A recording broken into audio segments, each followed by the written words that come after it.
Fire burns wood, sure, water puts out fire in many cases, and wood beats water. Does it? It's 1987 and logic need not apply when you're marketing talking animals in robotic mech suits to the kids in America. Hi, I'm Dan Larson and this is the history of Battle Beasts.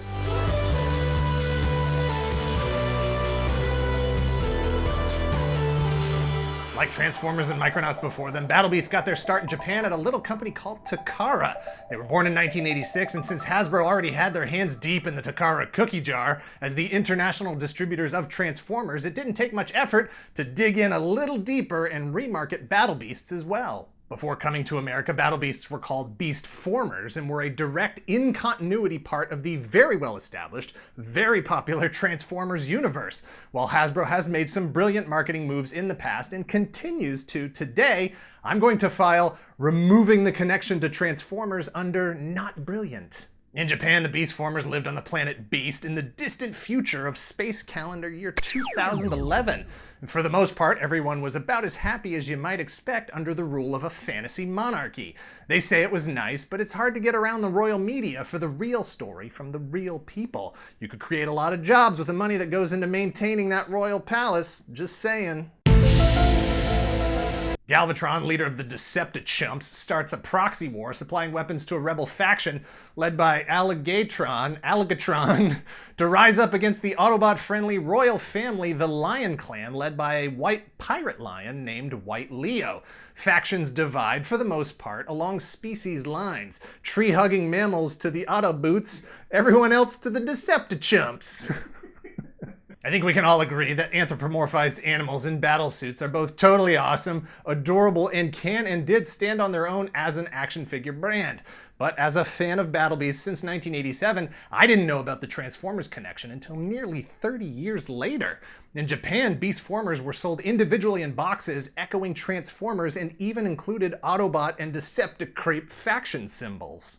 Battle Beast, nay, Beast Formers, debuted on an episode of Transformers Headmasters entitled Rebellion on Planet Beast in 1987. I admit it took some time for me to adjust to the idea that I had been living for decades as a victim of a vast Western retail cover-up. What other pillars of my pop culture mythology are being buttressed by half-truths and sleight of hand? Battle Beasts were unique in their utter contempt for the rest of the civilized world as it moved toward greater articulation. With their 2 points of articulation, they proved that demands for more posability in action figures were total bullshit. Battle Beasts minimized articulation in favor of a simple rock, paper, scissors gimmick that introduced a gaming element to the line, as well as powers for the characters within the narrative of the play story. It was a more complicated game in Japan that involved dice and stuff, but Hasbro knew American kids weren't going to want to do math. What is this, Dungeons and Dragons? What is this, I'm doing my taxes returns? What is this, know when to hold 'em, know when to fold 'em? Each figure featured a heat rub symbol that revealed their elemental-based power. Instead of rock, paper, scissors, Battle Beast used fire, water, and wood.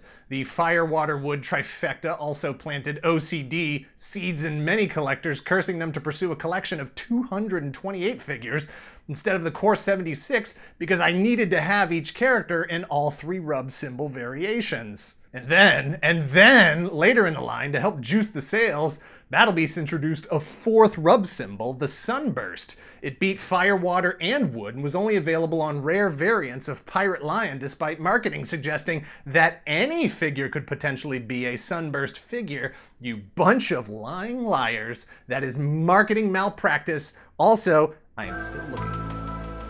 Each of the 76 core figures came with a single weapon cast in some shade of silver, gold, bronze, and later shades of gray and purple. Each weapon is some kind of bladed or melee weapon, lots of axes and swords and maces, but if you watch that episode of Transformers, you will notice that their weapons also apparently shoot lasers, to which I say, why not? Some of the weapons are clearly themed to the specific wielder of that weapon, like the boomerang sword for the kangaroo guy, or the crab claw implement for the crab who holds it with his crab claw. Battle Beasts had 3 different vehicles or chariots that looked like the heads of a ram, a reindeer, and a tiger. They could roll and had some chomping teeth, and there were 3 larger battle transport vehicles that opened up to form mini playsets and had animal forms of a firebird, a shark, and a beetle. For Series 4, the Laser Beasts were introduced in Japan by Takara with a new see-through orb or marble gimmick instead of rub symbols. Some of the Laser Beasts figures were produced under a Shadow Beasts subtitle for the Battle Beasts line outside of Japan, but it wasn't enough to keep the line moving. Shadow Beasts and/or Laser Beasts are some of the rarest and most expensive in the line to this day. Battle Beasts were big enough to merit a smidge of cross-merchandising. Cafeteria mogul Aladdin produced a plastic Battle Beast lunchbox, Imperial sold life-size roleplay costumes and weapons like Pirate Lion's sword, and Checkerboard Press published some coloring books. Blackthorn Publishing, who brought you the California Raisins 3D comic book, published 4 issues of a Battle Beast series that was intended to be longer than 4 issues, but Blackthorn went out of business due to their overinvestment in a 3D comic book adaptation of Michael Jackson's Moonwalker. In 2012, Takara Tomy released Beast Saga, the spiritual successor of Battle Beasts, as a line of toys, comics, video games, and cartoons. The figures maintained the same limited articulation, but swapped out the rub symbol or marble-based play gimmick for a 6-sided die that could be inserted into the figure's chest and had a more developed game mechanic. And in 2013, Diamond Select Toys produced a series of figures filtered through the lens of their Minimates line and supported it with a comic book series published by IDW. The future is as bright as it's ever been, jam-packed with potential. While Hasbro no longer owns the rights to the term Battle Beasts, they do still own the rights to the Transformers, and as long as the sun radiates heat and light, the Transformers will be in movie theaters. Given the connection to the franchise and the need to keep that franchise moving forward, it's only a matter of time before the Battle Beasts or the Beast Formers are introduced to keep the Cybertronian Civil War alive. Thanks for watching. Please hit like, subscribe. If you aren't already a subscriber, thank you very, very much to those of you who are.